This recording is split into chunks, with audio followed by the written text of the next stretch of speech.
Namaskar and hello. This is Nina Rao of Be Here Now Network podcast, coming to you from Brooklyn, where we've just emerged from heavy rains causing much damage and disruption. More recently, in other U.S. cities and around the world, there have been serious injuries and deaths. This type of flooding used to happen once in 1,000 years, and now feels like we hear about 1,000 natural disasters every year on our mother, planet Earth. In addition to redirecting the practicalities of our lives in this new climate reality, we also recognize we're living with what is now called eco-anxiety and climate distress. And for this, we need a spiritual sanctuary within ourselves and in community. On the heels of Climate Week in New York City, which coincided with the UN General Assembly last month, September 2023, where thousands of people protested climate change, I'm honored to have spoken with Dekila Chungyalpa, Director of the LOCA Initiative, an environment and climate education and outreach platform for faith leaders. I am joined by Allegra Lovejoy, a multi-faith chaplain and writer on spirituality and the environment. For more information about Dekila and her work integrating faith and ecology, please visit centerhealthyminds.org. And you know where to find me, ninaraochant.com. Thanks for listening.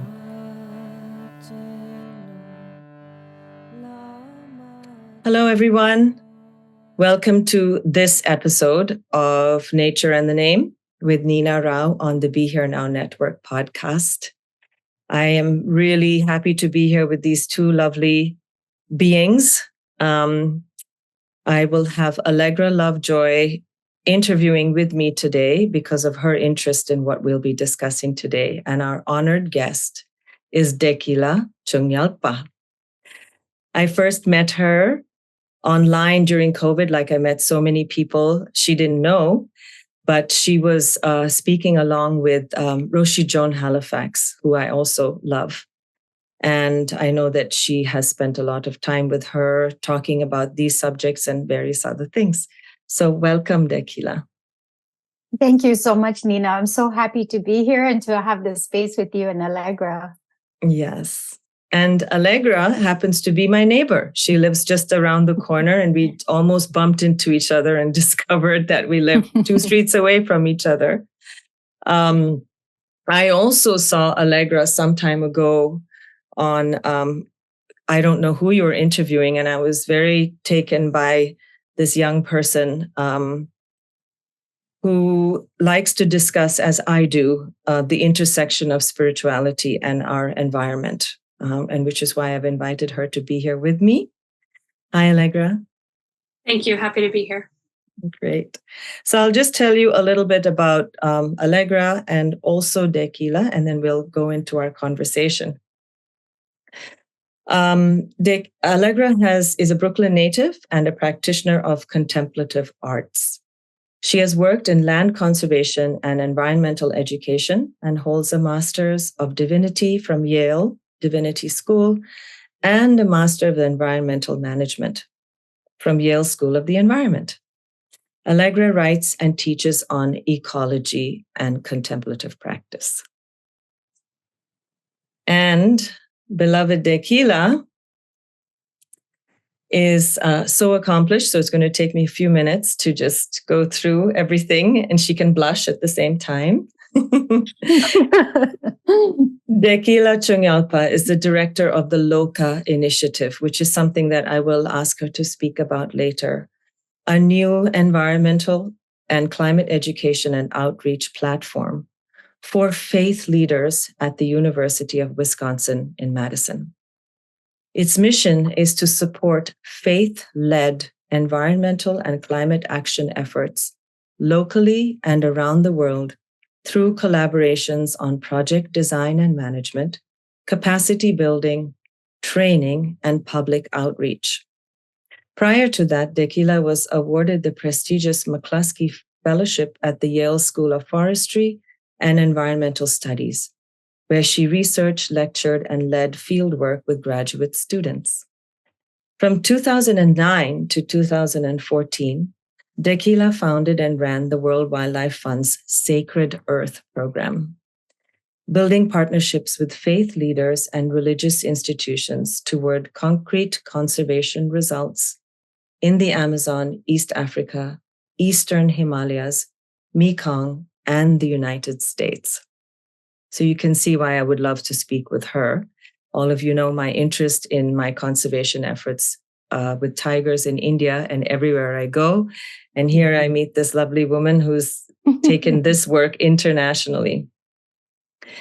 Just to give you some background of where Dekila is from, she's originally from Sikkim, a small Himalayan state in India, and she speaks many languages, including Sikkimese, Tibetan, Hindi, Nepali, and English. She is the daughter of Ani Dechen Dangmo, a Tibetan Buddhist nun and meditation teacher who left us in 1997. Having seen the impact of hydropower dams and deforestation firsthand while growing up in Sikkim, Dekila became an environmentalist at a young age. She worked extensively on community-based conservation in the Himalayas and the development of regional climate change adaptation strategies and sustainable solutions for hydropower in the Mekong River Basin. She helped establish Koryub in 2008, an eco-monastic association under the auspices of His Holiness the 17th Karmapa, head of the Karma Kagyu School of Tibetan Buddhism, and coordinates over 50 monasteries and nunneries in the Himalayas that are carrying out reforestation, climate preparedness, disaster management, and freshwater projects. She has also written a number of papers and books, which we will direct you to at the end of the podcast. So I just wanted to give you some background of why I'm so excited to speak with Dekila. I'm going to ask Allegra actually to just, I learned a new word, Dekila, when you held your recent summit, which was something I'd never heard before, and it's probably just I'm not literate enough, but anthropocene. I had never heard this word before, and it's actually perfect because I never knew there was a word for it. So I'm going to ask Allegra to tell us what that is, and also to just so that everyone is on the same page. What is global warming and what is the climate crisis? I know they're simple things, but sometimes it's good to get that clear. Sure, Nina, I'd be happy to do that. And I think it's actually a really great question to start with because the vocabulary of global warming has changed so much over the years. And, what do these terms mean? What are they referring to? Is really great to check in about because, the science keeps evolving and we want to, make sure we're on the same page as we get started. So I put together a few notes to refer to. Starting off with what is global warming? As we may remember, since the Industrial Revolution, which is when we first started being able to accurately measure global temperatures, the global annual temperature has increased by more than 1 degree Celsius, or about 2 degrees Fahrenheit. For the first 100 years of that era, since 1880, temperatures rose about 0.1 degree every 10 years. But since 1980, it's more than doubled. That means our planet has never been hotter, and the last 5 years have been the hottest 5 years on record. And where did this come from? How did this happen? This is due to the greenhouse gas effect, emissions from burning fossil fuels. That is primarily coal, oil, and gas in our power plants, industrial facilities, and vehicles, as well as emissions from animal agriculture and other agricultural practices. So these increase the quantity of carbon dioxide and methane in the atmosphere. These potent greenhouse gases trap solar radiation and increase the warmth that's stored within our atmosphere. So that produces global warming. And while our forests and wetlands and oceans naturally absorb some amount of carbon dioxide, even the most ambitious tree planting campaigns and wetland restoration campaigns can't capture enough carbon dioxide to stave off severe global climate change. So we need both nature-based solutions and major reductions in emissions. So that means the ways we source energy, how much energy we generate and consume, how much stuff we generate and consume, how we grow food, and how we travel. So global warming, greenhouse gas effect, climate change. Climate change describes the ways our climate is changing as a result of global warming. So longer, hotter, and drier summers, more intense weather events. We just had a 141-year record rainfall right here in New York City. Increased droughts and fires in some parts of the world and increased precipitation in others. So changes to oceanic and atmospheric currents and migration of plant and animal species. And there's even a new term, climate migrants and climate refugees, to describe the ways that people are forced out of their homes due to extreme weather events or agricultural failures driven by climate change. Lastly, the anthropocene, coming back to where you started, Nina, the anthropocene is a new term that describes all the ways our species is impacting planet Earth. Anthropocene refers to humans, anthropocentric. And climate change, as well as the massive physical impacts we have as humans through our cities, roads, agriculture, and ecosystem alterations of different kinds. So previously, this era was called the Holocene by geologists, but now some geologists and philosophers propose calling it the Anthropocene to describe the massive physical alterations our species has created on the Earth. So those are our four terms: global warming, climate change, Anthropocene, and our climate migrants and refugees. Great, thank you. And that's Anthropocene kind of refers to a time period of about 100, 150 years. Yeah. More like 400. More 400 like years. 400. Yeah, very much including colonialism and including sort of the first wave of transformation that happened with colonialism, right? Including in this continent, in the Americas. Understood. Yeah. Okay. So just to, the reason why this is really, I think it's important we talk about this is just my journey has been, I've always been interested in the environment and wilderness and nature, but it was only when I watched The Inconvenient Truth, back in the early 2000s by Al Gore's, when I realized, oh, this is really on the horizon, what we're talking about here. But Dekila, what's happened now is that not only is it on the horizon, it feels like we're completely immersed in just a perennial feeling of crisis that has brought about such terms as, eco-anxiety or climate stress. And why this is so interesting to me is I think on some level, on a subtle level, we feel it all. We're all doing spiritual practice of some sort or the other to find some sense of spaciousness and peace in ourselves. And the work that you're doing actually connects those two together. So can you just tell us a little bit about yourself? I know you got involved in this conservation work from a young age with your mom, and I have some other things to ask you after that. So just give us a little story about yourself. Sure. I'm so happy to be in this conversation with both of you. So I always knew I was an environmentalist. I grew up loving wildlife. My mother spent at least 4 years in the western part of Sikkim, which is in those days was completely forested and a little bit wild.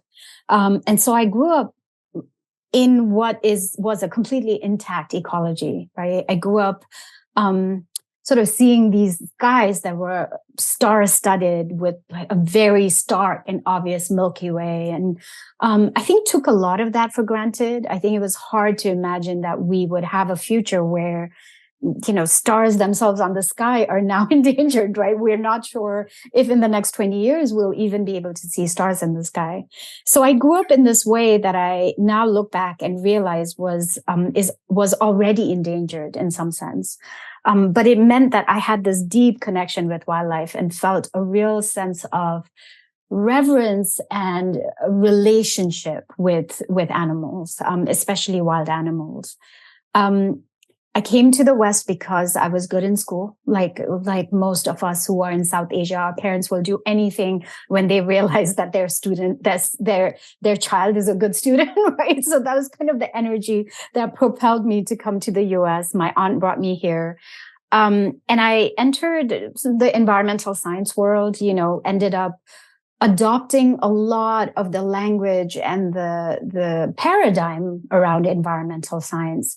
But really felt what I often describe as a bifurcation in my identity, where I was an extremely spiritual person, the daughter of a spiritual leader, really raised in a way of being that was indivisible from nature and saw nature as alive, but was functioning professionally in a system that didn't value any of those things, right? And the only thing that was valued was what is measurable in quantitative ways. Even if we called it qualitative data, ultimately it had to add up to something quantitative. And that bifurcation of identity was really painful for me. I was, a scientist by day and a person of faith by night, a meditator by night. And when I first began working with the monks and nuns in the Himalayas, it wasn't because I planned to. I was experiencing what we now know as eco-anxiety and climate distress. This is in the early to mid 2000s. I did a lot of work. I loved being in the field, so I'd find every excuse I could to leave the DC office and go out and be based in the field. And I was working in the Mekong region and starting to experience nightmares around the impact of climate change, but also other impacts, right? We were seeing plastic, for example, everywhere.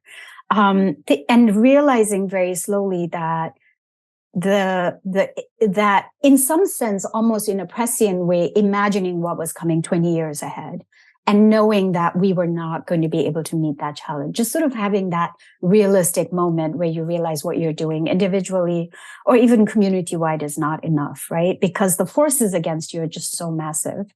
And I'd spent all my time in those years in the mid 2000s working with governments, working with corporations, working with banks, trying to convince, everybody you can think of, government officials at the district level, why protecting the resources that we had was important, why keeping ecologies intact was important, why addressing climate change was important, right? And it was just such an uphill battle. In 2007, I was asked by His Holiness, the 17th Karmapa, to create environmental guidelines for the Tibetan Buddhist monasteries and nunneries that were under the lineage of the Karma Kagyu lineage, which he heads. And I said yes, very much from that, as I described, that bifurcated person of faith. So it became an individual project for me. It was not a WWF project. It was not a conservation or climate project. So I said yes and kind of sneakily took my leave and went off and worked for 2 weeks with these senior monks and nuns. And then in the process, I started to heal. And all of a sudden, as we were debating climate change and waste and, freshwater conservation and safe drinking water with these monks and nuns, it suddenly became really starkly obvious to me what I'd done. That I'd kind of adopted this very uncomfortable paradigm that was never mine because I needed to succeed in the world, right? In samsara, essentially. And so I'd adopted this. It had never sat comfortably on me. And I was so tired carrying it. I was so tired carrying these, the sort of the silos that are created in science. Even this idea that biodiversity sits here, climate change sits here, freshwater sits here, right? Like all of these things, not to mention that we have green issues and brown issues. So brown being people related, green being purely biodiversity, ecosystem related. We do all of these things in the science world to make the world easier to understand. Mm. And I think one of the things that happens in trying to do that is that our paradigm does not allow for uncertainty. This science paradigm does not allow us to sit comfortably with spiritual values, with intangibles, right?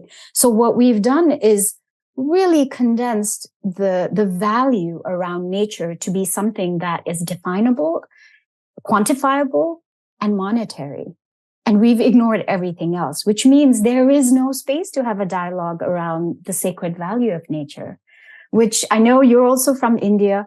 Why has biodiversity survived so well and so long in South Asia, right? How is it that despite the population growth that everybody likes to cite in the West, the reality is that it's heavily populated areas that still have species. Largest population of leopards in India is in Bombay, right? How do we make sense of all of that if we only think that the value system for nature is economic? Yeah, because you cannot make that argument at all. There has to be something else, right? And I think in the process of working with these monks and nuns, what ended up happening was that bifurcation went away and I became whole. And I suddenly was looking at everything I was doing and all the institutions I belonged to, all the great institutions of education that I've been part of, sort of going, oh, wait a second.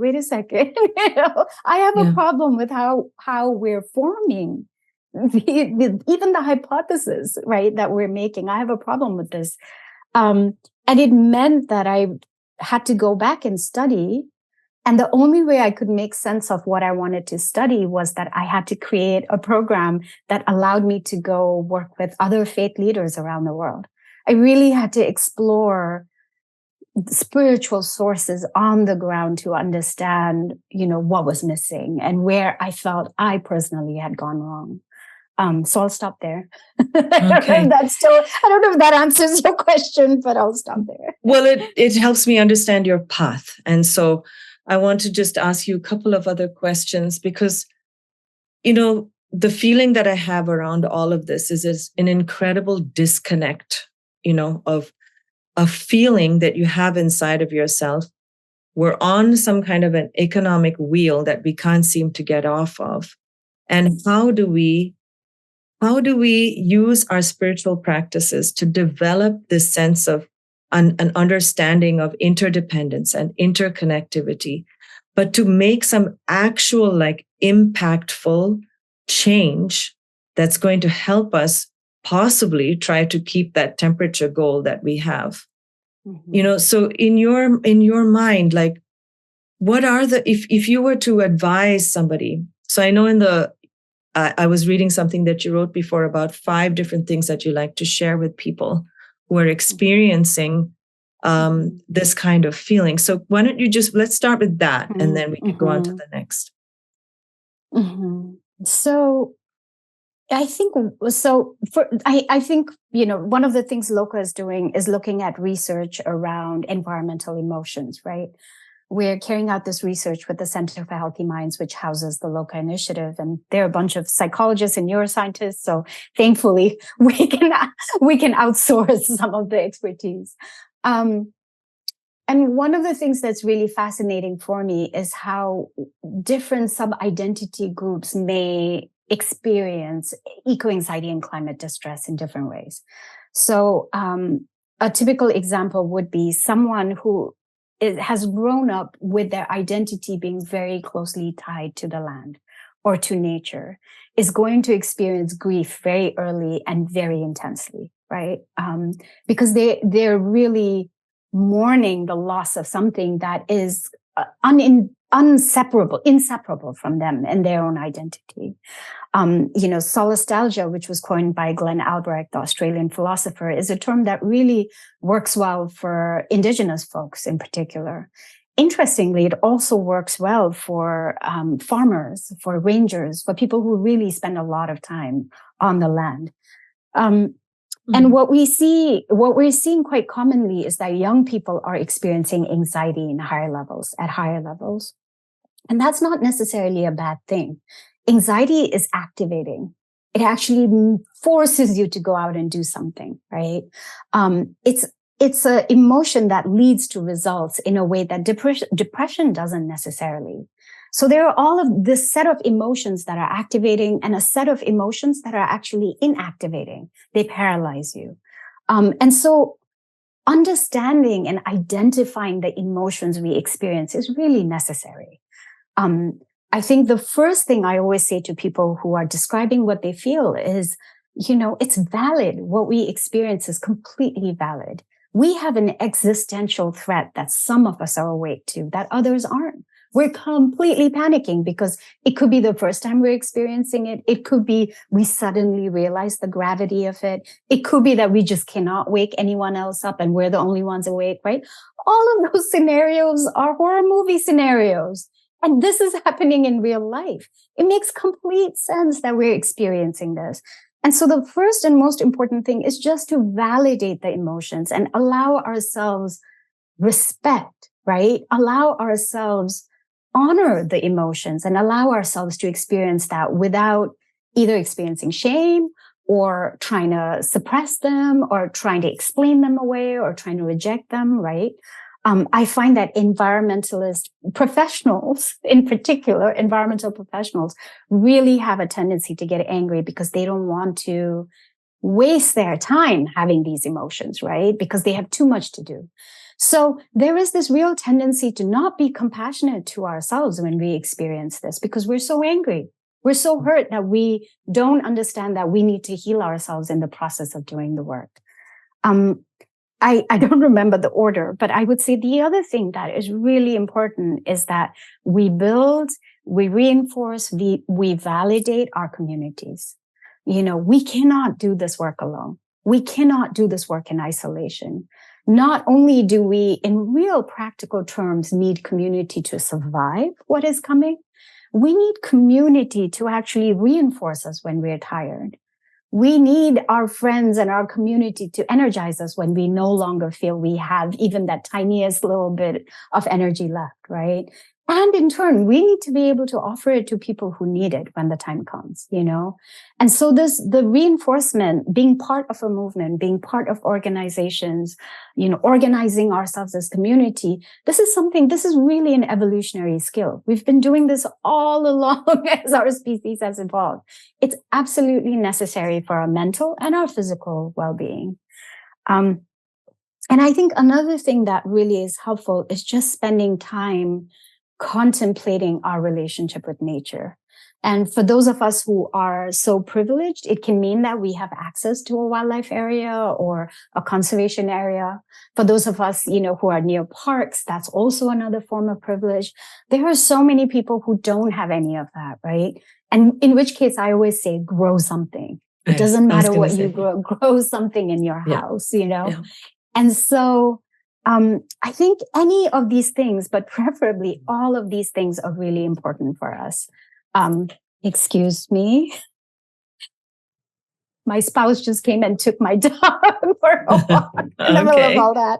If you have pets, that is another really wonderful way of, I think, reminding ourselves that we are living beings in the here and now and embracing joy in the here and now. It can be really easy for those of us who experience eco-anxiety to always be ahead because we spend so much time with just looking at data projections. I did this was what kicked off my anxiety in the mid 2000s was I spent so much time on regional climate adaptation and just looking at what was coming that something just sort of eventually just snapped, you know, and then it started coming on, right? The panic and the anxiety.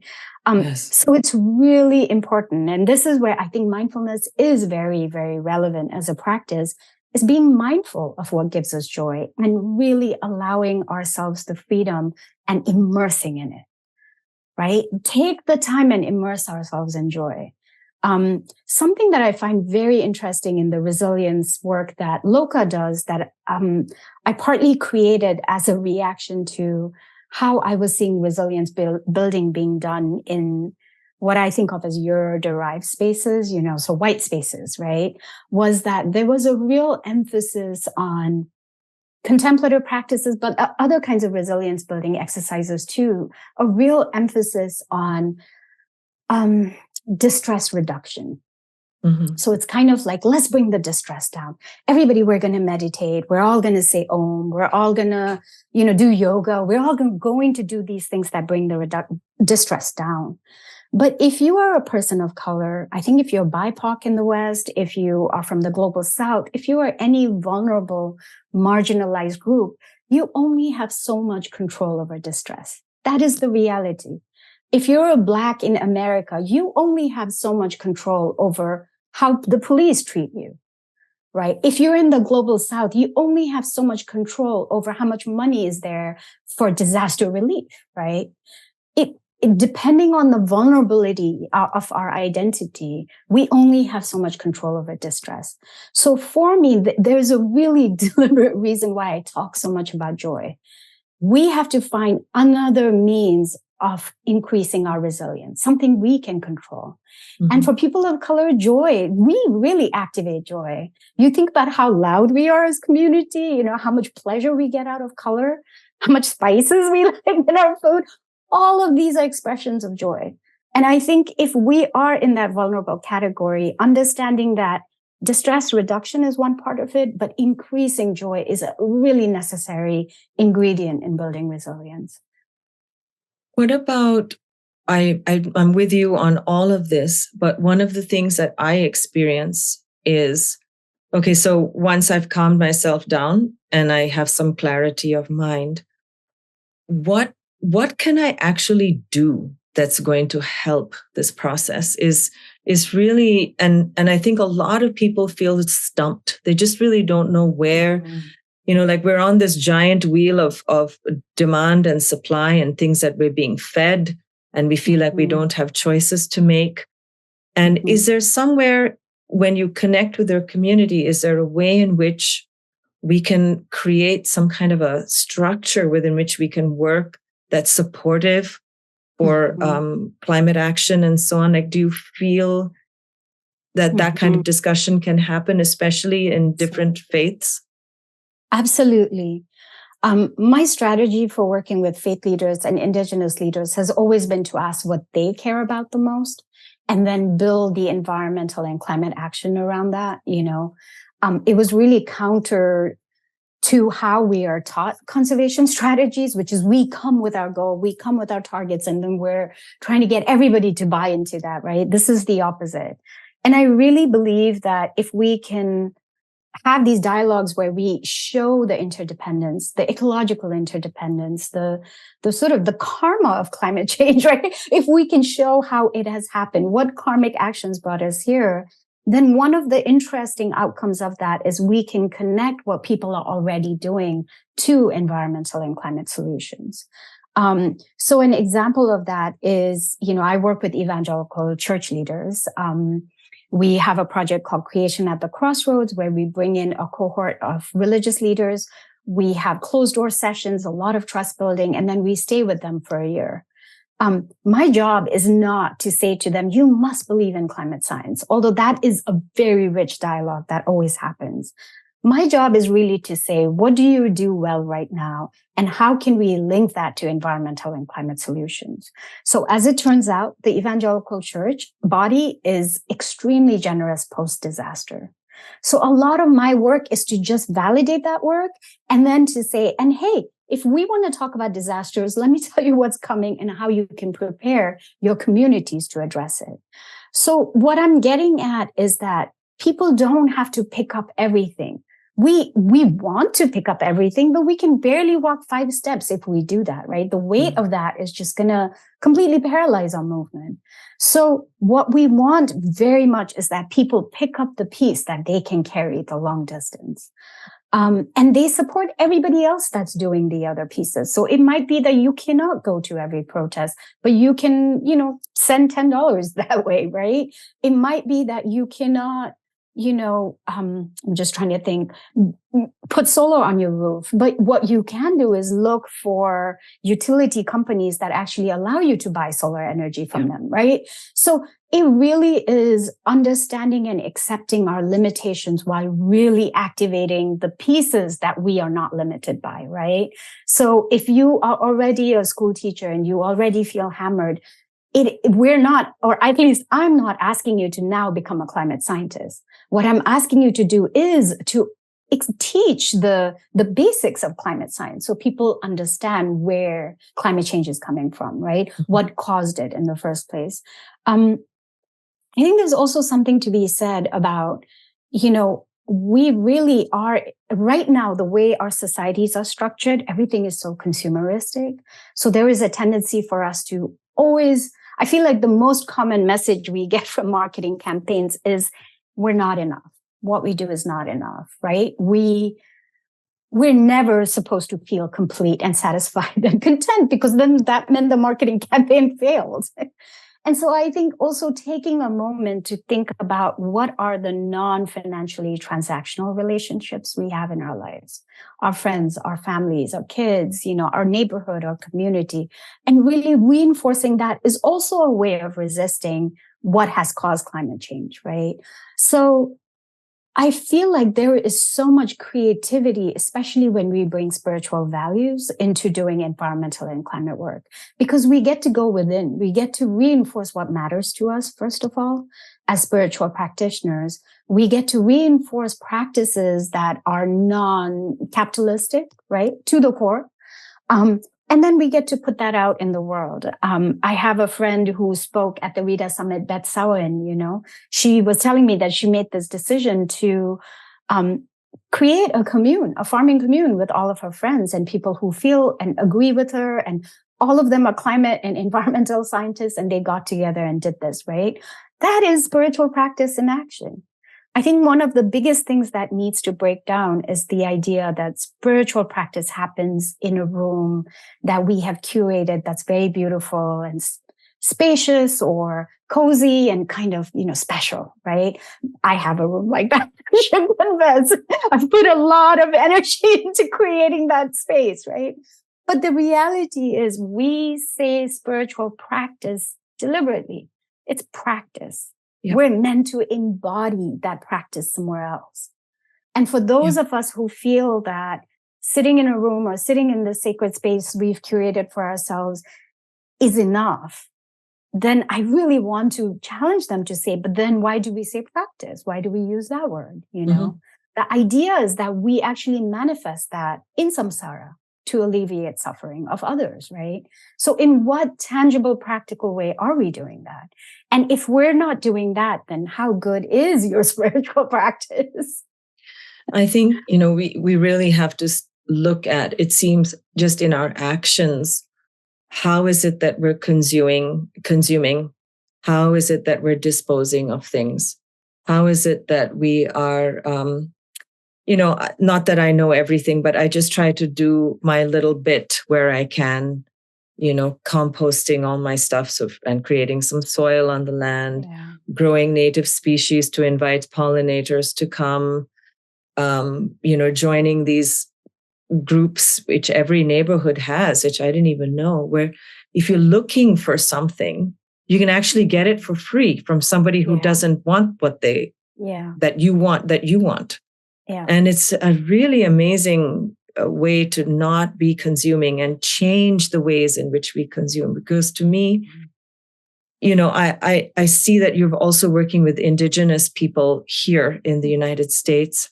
Mm-hmm. And I am all about listening to our elders and hearing their stories of what has worked for sustainability and land management in their lifetimes.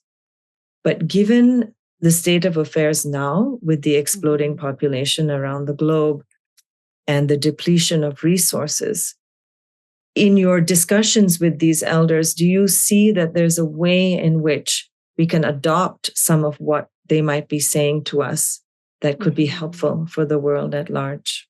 Mm-hmm. Definitely, yes. I feel like, first of all, I just want to say I'm just so grateful because they've always, my experience of working with Native folks in the United States has been just so heartwarming and welcoming. And they've really always allowed me to be in their space. And I'm just so grateful for that. I think this concept that they have of kinship is the closest thing the closest an English word I can find to what I grew up with, right? Which is the sense that we are actually part of a larger family, we as humans and other non-human living beings, right? There, for example, in Sikkim, a friend of mine recently reminded me that when we were growing up, we could never say dom for bear. We had to say akudom. So dom is the Bhutia word or the Tibetan word for bear. Akudom is Uncle Bear, right? So it's sort of, it goes to that level, Yeah. And I feel like this concept of kinship is so important and beautiful because it talks about ecosystem relationships and services in a way that I think all of us can emotionally grasp. We get it immediately the moment we say we are in kinship, right? We get the emotion of love and compassion and interdependence. So I think this is a concept that really isn't so needed. There are so many people, that fixate on one kind of environmental problem while ignoring another. And so I really want to point out that it's been very convenient for a lot of white, wealthy folks in the global north to blame population growth as the problem, right?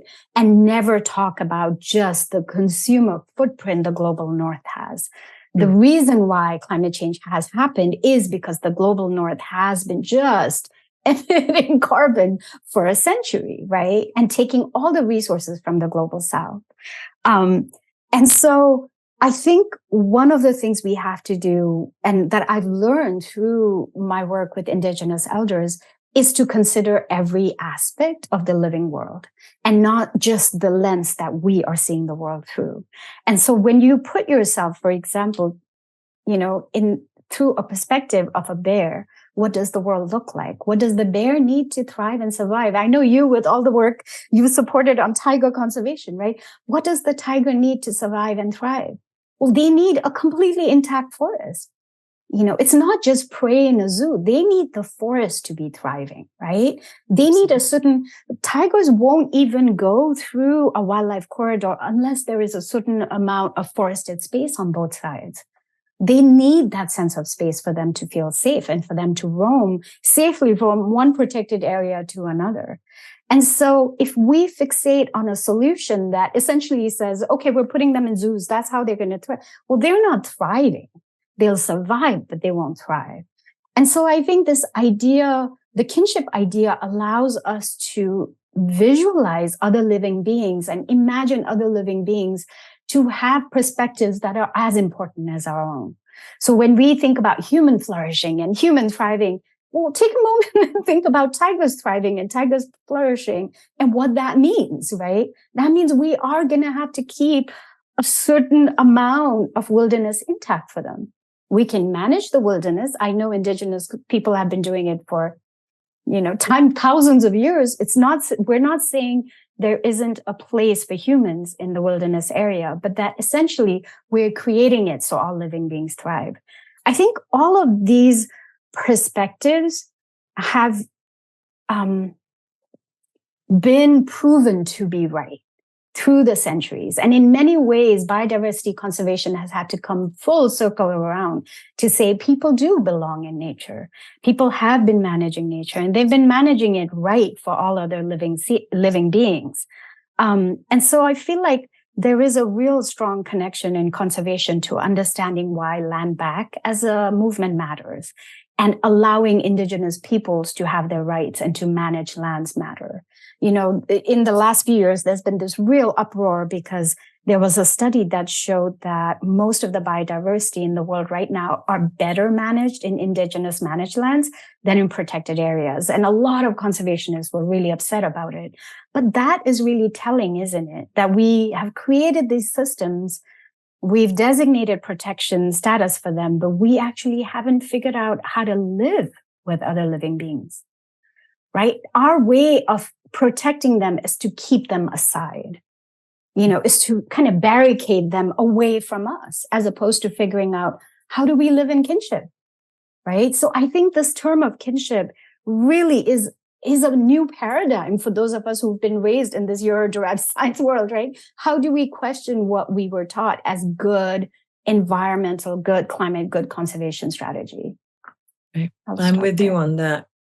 I just feel like we've kind of tipped over onto the side where, unless we actually really try to set aside, I'm not saying this is the solution for everything, but set aside land for natural habitat and wildlife, we've forgotten how to actually live with wildlife. So we have to relearn that. But until we do, we have to give them that space to do. And, as you know, in India, in most of these wildlife areas, you have people living right up against the wildlife areas, and there's a lot of conflict with their cattle and crops and various things. But that's another conversation. Allegra, do you want to talk to her about your question about practice? One of the things we were thinking about, Dekila, is, and we talked a little bit about practice and ways that helps us as practitioners working with Earth, whether we're like directly engaged in environmental service or maybe at a little bit of a distance, and thinking about how can we connect.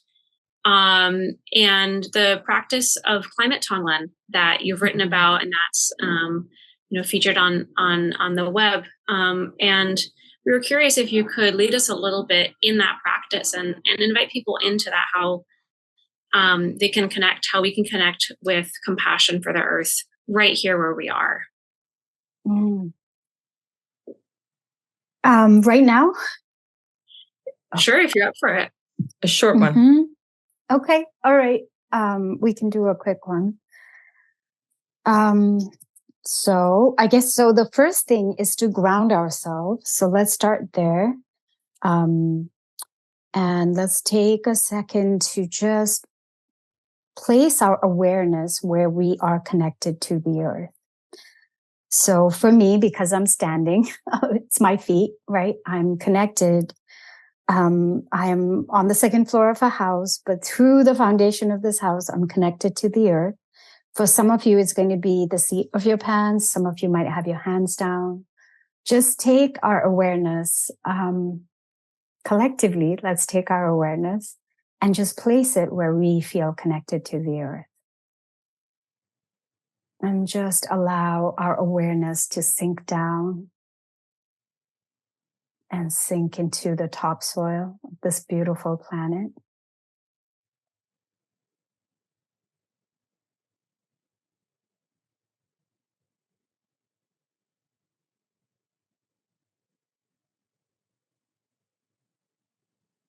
And imagine that our awareness is just expanding to acknowledge all the other life forms that are also taking sustenance from the ground, from that very topsoil. It can be earthworms and rabbits and fishes and birds, tigers.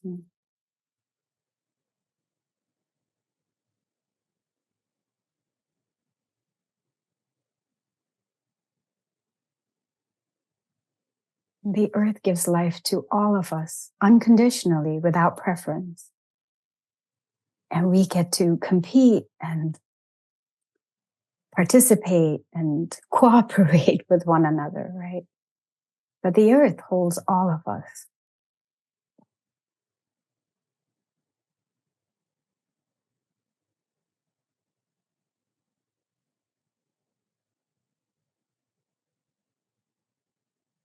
And just let that awareness expand all the way to all around this planet. Encircle it. All the oceans and the orcas, right? The black-necked cranes and the elephants and us humans. All of us are interconnected.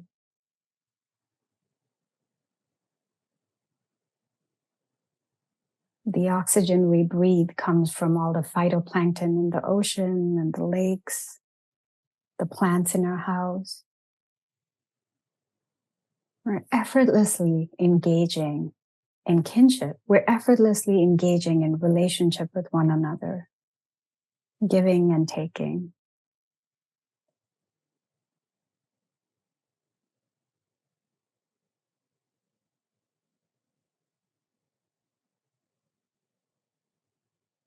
And find your joy in that. That there are just millions of life forms, millions of species that are interacting in this give and take. surviving and thriving.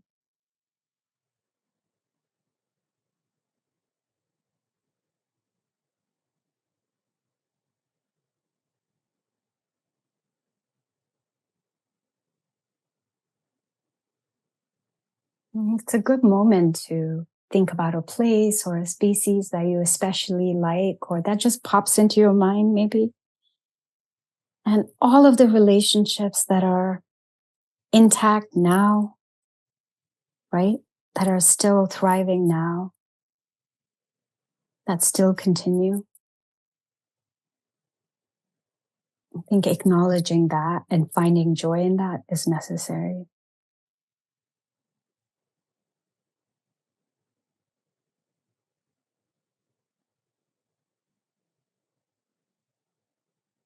And if there is pain, you acknowledge it.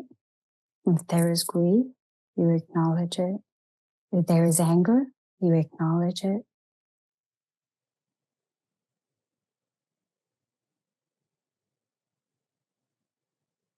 The trick is not to get,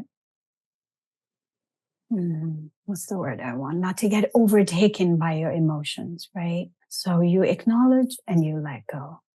When we imagine something we love is harmed, it's really easy to be overtaken by that fear, and the anger that comes from it comes from fear. But if you see your emotions are coming as a coping method, right? Then you honor the coping method and you let it go. Because what you are here to do is to witness the joy that we have in these relationships and allow that joy to sustain you.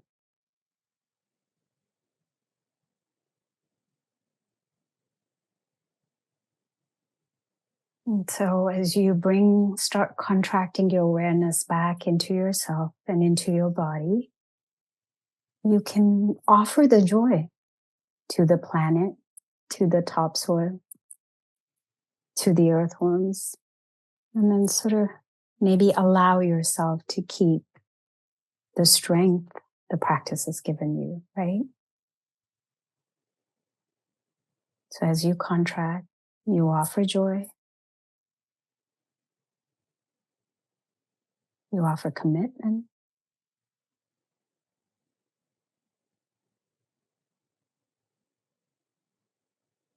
and you bring back strength and courage. And so from wherever you're touching the earth, that strength and courage is entering you. And you can hold on to that. It's important we remember that we're in a marathon. We have a long ways to go. We need the strength and courage. And that is what the earth offers us so generously and unconditionally.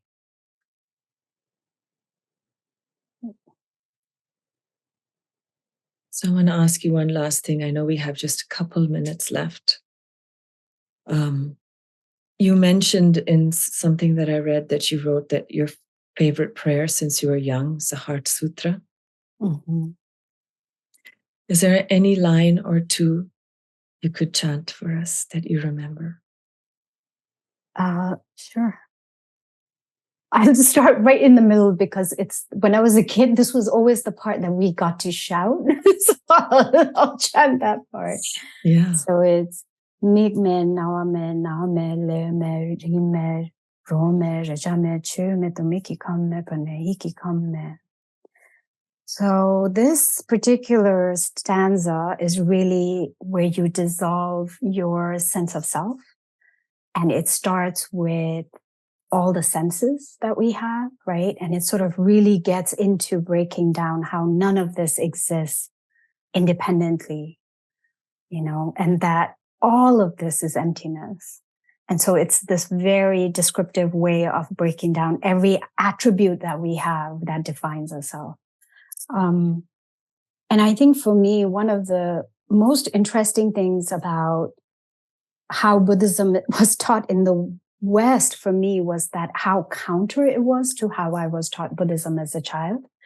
And one of the ways that I think is really, really different, starkly different, is that here, when emptiness is taught, it's really taught as the negation of all things. And the way I was taught emptiness as a child is that it's just the negation of self. It's the everythingness of everything, right? So this, instead of it being frightening and terrifying, it really is that you allow your sense of self to dissolve so all other things can come in and be important along with you. And I think if there is any ecological principle that captures, ecosystem relationships or ecology, or from the indigenous point of view here in North America, kinship, right? It's this idea that everythingness of everything gets to thrive along with us. That is the heart of ecology. And so I think that's a good place to end with. Can you just tell us in 5 seconds where people can find out about the work that you're doing?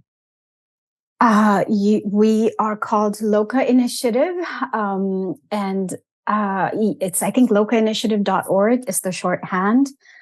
We are on social media. You can find me on social media, sadly, although I have social media fast days. Where else? I think that's a good place to start. Okay, well, I'll definitely add it in the text later. And you do have a good social media page because they're always inspiring. Thank you so much. It's lovely to be in this conversation. Take care, everyone. Thank you, Dekila and Allegra. Bye.